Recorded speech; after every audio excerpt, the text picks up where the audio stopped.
अब बहुत से लोगों में ये भी बात होती है कि मेरा लड़का, मेरी बहन, मेरा भाई, मेरा घर, ये जो ममत्व है ये भी काटता है। इस ममत्व को बिल्कुल ही कम कर देना, बिल्कुल कम कर देना चाहिए, धीरे धीरे इसको कम करना चाहिए।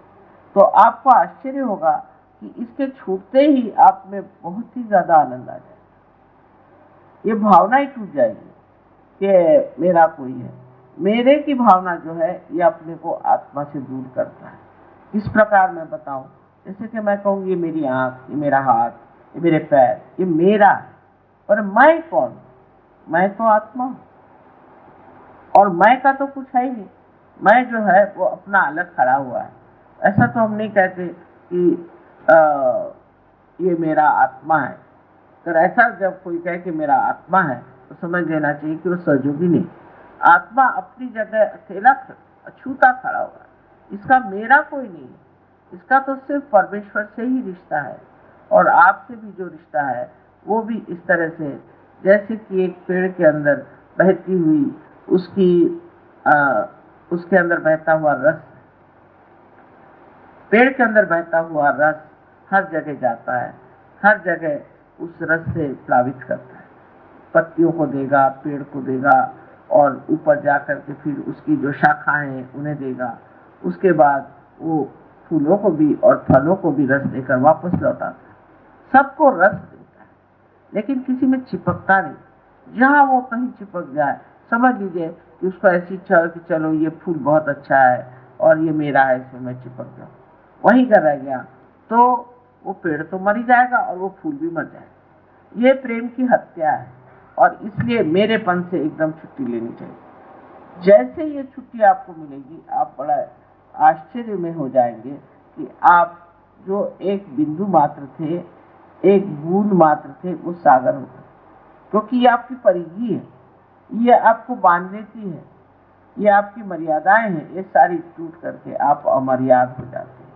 और इसी अमर्यादिता में जो आनंद है, क्योंकि फिर आप समुद्र के साथ उठते हैं और गिरते हैं और डोलते हैं, मजे में रहते हैं। फिर आपको ये फिक्र नहीं कि आगे क्या होगा, पीछे क्या होगा, हो गया। ये रहता है कि इस वक्त तो मजे में है और वही वक्त सबसे बड़ा है।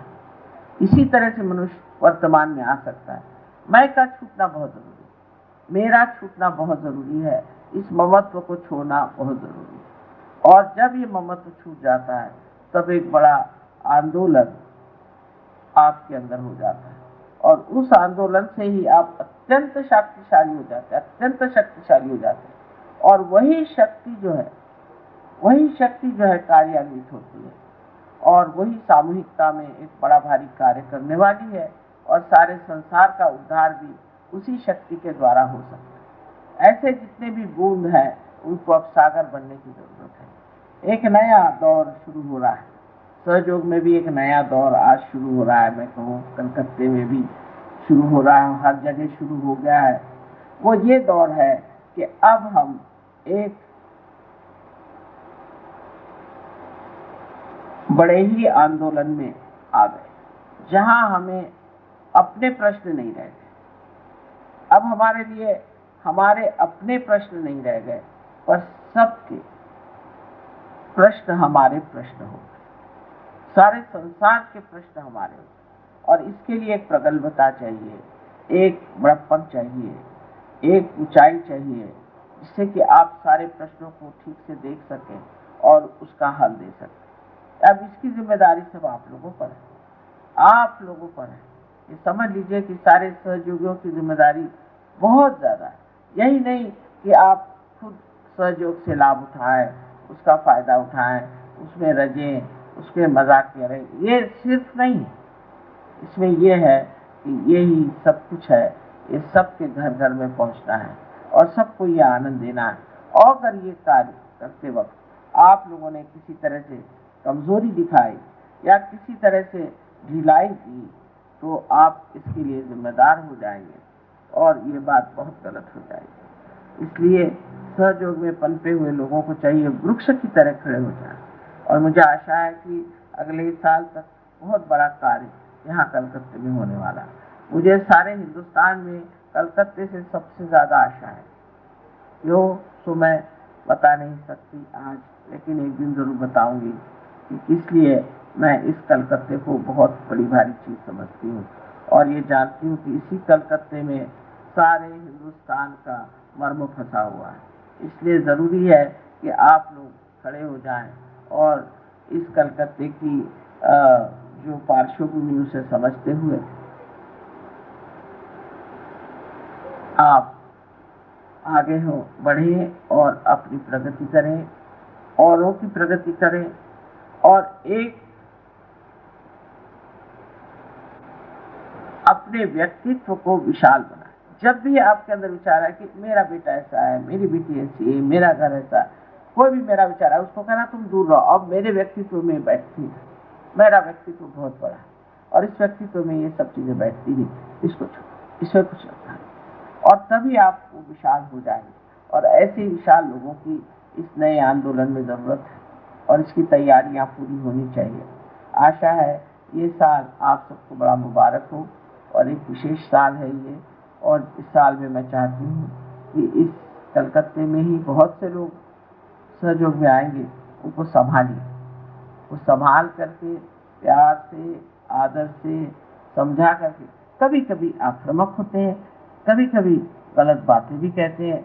एक तो यहाँ हर एक आदमी दीक्षित है, ये बड़ा प्रश्न है कि सब दीक्षित है, किसी न किसी जाल में फंसे। रशिया में सबसे अच्छी बात ये थी कि ना उनको धर्म, ना उनको कोई गुरु, ना उनके कोई दीक्षित, नहीं कुछ नहीं, सब एकदम जिसको कहते हैं कि क्लीन प्लेट होती है, उस तरह के लोग थे। तो बहुत आसान था सबको पार करा। यहाँ तो ये कि मैं इस धर्म का हूँ, मैं उस धर्म का हूँ, मैं इस गुरु का हूँ, मैं उस गुरु का हूँ, आप अपने नहीं है। और इसलिए बहुत समझा बुझा के बात करनी चाहिए।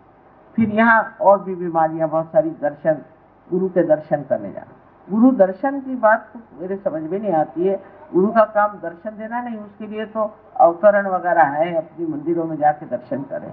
गुरु का काम है बोध करना, लोगों में जागृति करना। जब तक वो कोई ज्ञान ही नहीं देते तो वो गुरु कैसे बने? गुरु का मतलब है ज्ञान देने वाले।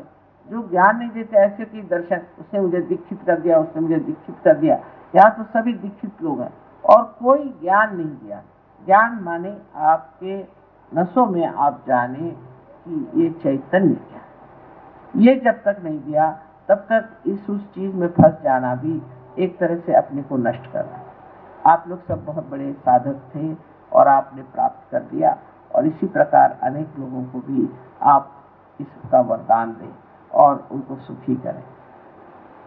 हमारे अंदर जो कुछ भी त्रुटियां हैं वो हमारी अपनी है, वैयक्तिक भी है, व्यष्टि में भी, समष्टि में भी है, सामूहिक में भी सबकी कुछ कमियां हैं।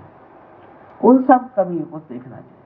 और बड़ा आश्चर्य मुझे होता है कि सहयोग में आने के बाद अगर कोई ईसाई होगा तो ईसाई धर्म के सब बताएगा क्या क्या गड़बड़ है ईसाई धर्म में, बहुत हंसेगा। अरे भाई, इस ईसाई धर्म में तो हमने ये किया, हमने वो किया, इतने धंधे किए, कुछ फायदा नहीं, इतना रुपया दिया पोप को, इतना ये किया, कुछ हमको फायदा नहीं हुआ, और ऐसे ही सब पागल चले जा रहे ईसाई धर्म के पीछे।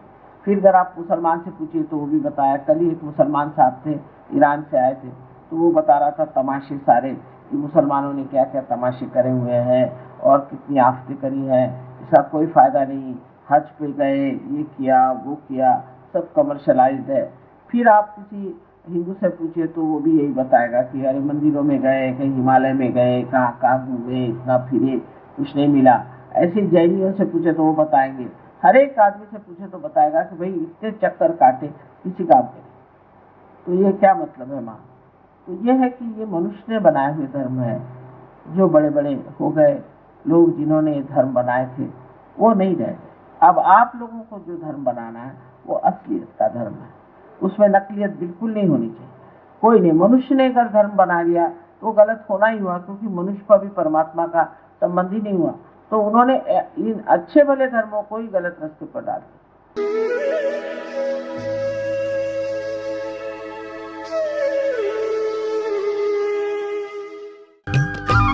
सब्सक्राइब कीजिए कुंडलनी जागरण को और प्रेस कीजिए बेल आइकन को, जिससे कि आपको मिल सके हमारी लेटेस्ट वीडियो सबसे पहले।